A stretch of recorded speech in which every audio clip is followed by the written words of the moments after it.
Bom dia ou boa tarde, queridos discentes. Sejam bem-vindos aqui à nossa aula sobre classificação verbal, onde teremos aulas sobre verbos anômalos, verbos defectivos, abundantes e impessoais.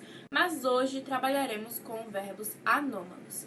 E entende-se por anomalia uma irregularidade de forma ou de construção, uma anormalidade ou um defeito. Sob essa perspectiva, podemos inferir que verbos anômalos são aqueles que apresentam-se de alguma forma irregular, há algum defeito. E essa irregularidade ocorre, sobretudo, em relação ao radical. Temos que verbos anômalos são aqueles que sofrem modificações profundas no radical da palavra. Observe o exemplo. O verbo ser é considerado um verbo anômalo. Veja o porquê. Na primeira pessoa do presente do indicativo, eu sou. Na segunda, tu és. Ali nós já conseguimos identificar uma diferença brusca em relação ao radical. Partiu-se de sou mais proximamente ao verbo ser para tu és, com uma forma completamente distinta. Seguimos a sua conjugação. Ele, ela é, nós somos, vós sois, eles, elas. No pretérito perfeito, eu fui, veja mais uma modificação drástica em relação a esse radical. Tu fostes, ele, ela foi, nós fomos, vós fostes, eles, elas foram. A partir daqui, nós conseguimos criar uma definição e apresentá-la com clareza. Então, presta bastante atenção. Verbos anômalos são verbos irregulares, que além de apresentarem conjunção diferente da regular, eles também apresentam radicais profundamente distintos de acordo com pessoa e tempos verbais.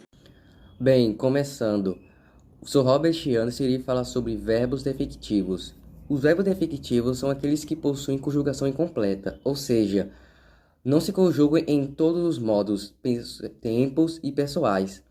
Podem ser conjugados aqueles nas formas azitônicas, ou melhor, nas formas cuja vogal tônica permanece fora do radical. Os motivos pelos quais esse fato ocorre são variados. Alguns verbos, se fossem conjugados, iriam se confundir com os outros, como é o caso de falar e falir, os quais na primeira pessoa indicativo ficariam do mesmo modo falo. Assim, somente o verbo falar tem conjugação na primeira pessoa do singular, do presente do indicativo. Além do problema de equívoco que os verbos defectivos poderiam causar, como exposto anteriormente, há ainda outras causas. Algumas formas são repudiadas por questão de provocarem sons desagradáveis, ou por não serem usuais, ou por desenvolverem conotações pejorativas. São exemplos de alguns verbos defectivos, como feder, adequar, falir, doer, reaver, carbir, brandir, banir, exaurir, ruir e etc. Estes verbos, em sua maioria, são conjugados apenas na primeira e segunda pessoa do plural, no modo indicativo, na segunda pessoa do plural, no modo imperativo, e não possuem flexões no presente do subjuntivo. Porém, a fixação dos modos de se conjugar os verbos depende de muitos falantes e, portanto, pode ser alterada, conforme os usuários da língua comecem a utilizar de determinada forma. Este fato está ocorrendo com os verbos adequar, flexões como adego e adégua, vêm sendo empregadas pelos falantes. Existem várias razões para que determinados verbos sejam classificados como defectivos. Entre elas estão a eufonia e a significação. Por exemplo, o verbo colorir, que não apresenta a conjugação na primeira pessoa do singular, do presente do indicativo, eu, e as formas dela derivadas. Ninguém fala eu coloro o desenho, mesmo porque essa conjugação soa estranha, pois produz um som dissonante que não respeita o espectro da eufonia. Mesmo que você não saiba o que são verbos definitivos, certamente você fará substituições linguísticas que soem mais agradáveis, como eu pinto o desenho, Outro exemplo de verbo definitivo é o verbo reaver, que não é conjugado na primeira pessoa do singular do indicativo, assim como no presente subjuntivo e no imperativo negativo. Nessas situações, o ideal é que as substituições adequadas sejam feitas respeitando a eufonia e o contexto, pois se a substituição não for adequada, certamente a construção de sentido será prejudicada. Bom dia, agora a gente vai falar um pouco sobre verbos impessoais. Os verbos impessoais são aqueles que não se relacionam com nenhuma pessoa do discurso, ou seja, são os verbos que são as orações que não têm sujeito. E aí são caracterizados os verbos impessoais, os verbos. A gente vai ter 4 casos e eu vou explicar cada um deles. Nosso primeiro caso, nós temos 3 orações. A primeira é choveu em Salvador. Nós temos um verbo impessoal, que é choveu. Nós temos o adjunto adverbial, que é em Salvador. O mesmo se repete na segunda oração, que é trovejou de madrugada. Temos o nosso verbo, que é trovejar, e temos o adjunto adverbial, que é de madrugada. Já na terceira oração, a gente tem choveu granizo ontem. Choveu, o nosso verbo, adjunto adverbial ontem, mas temos um sujeito, que é o granizo. Nos verbos impessoais, as orações não podem ter sujeito, ou seja, essa daqui não faz parte. Agora, como saber quem é o sujeito? Como saber se tem um sujeito na oração? A gente faz uma pergunta simples. O quê? O que choveu em Salvador? Não tem como saber, não está dizendo na oração. O que trovejou de madrugada? Não sei o que trovejou, provavelmente relâmpago, mas não fala na oração. O que choveu? Choveu granizo. Na oração ele explica. Então, essa oração, nós temos um sujeito.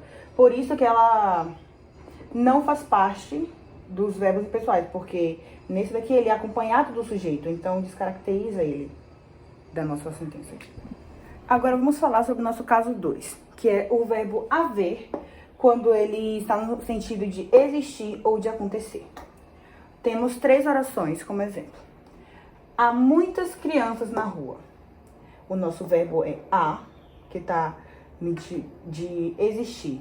Existem muitas crianças na rua. Como objeto direto, nós temos muitas crianças. Na segunda oração, nós temos o nosso verbo haver também. Comoção pública. Comoção pública é objeto direto. Houve, está como acontecer. Aconteceu uma comoção pública. Existe uma comoção pública. Também pode ser usado para expressar tempo decorrido, como nesse exemplo. Há horas que estou aqui. Faz dias que estou esperando. Então, para expressar um tempo que aconteceu, você pode usar também como um verbo impessoal, pois não tem um sujeito. No nosso terceiro caso, nós temos algumas expressões que podem ser usadas no imperativo. Chega de, basta de. São expressões que podem ser usadas. E aqui nós temos a sentença. Chega de gritaria, basta de bobagens. Então, são ordens que são dadas no imperativo que podem ser usadas como os verbos impessoais. Também podemos usar o tempo. Passa de, passar de. Já passa das 5 horas. Sempre na terceira pessoa, singular. E não pode haver concordância. Aqui nós temos esses 3 exemplos. Agora a gente vai falar do quarto e último. Agora, como nosso quarto e último exemplo, nós temos o verbo ser. Ele é o diferente, porque é o único que pode ser usado no plural. Quando está se referindo a um indicativo de tempo climático ou cronológico, que são as 2 funções que ele pode ter. Por exemplo, aqui. Agora é 1 hora da tarde. Ou seja, o que é o ser, né? Está sendo 1 hora da tarde. Ele está no singular, porque está se referindo a 1 hora da tarde. Já no segundo exemplo, já são 2 horas. O são aqui, que também é do ser, está no plural, porque ele está se referindo a 2 horas. Então, quando está se referindo a um número que está no plural, você pode colocar o verbo no plural. Ele é o único que pode ter essa mudança. Os outros são todos no singular, na terceira pessoa. Então, quando alguém perguntar a você qual o verbo impessoal que pode estar no plural, o único é o ser, na indicação de hora ou data. Porque se você quer se referir ao dia 2 de dezembro, você pode falar, já são 2 de dezembro. E não está errado. Você também pode falar, já é 2 de dezembro. Você pode usar os dois modos, tanto o singular quanto o plural, e não estará errado.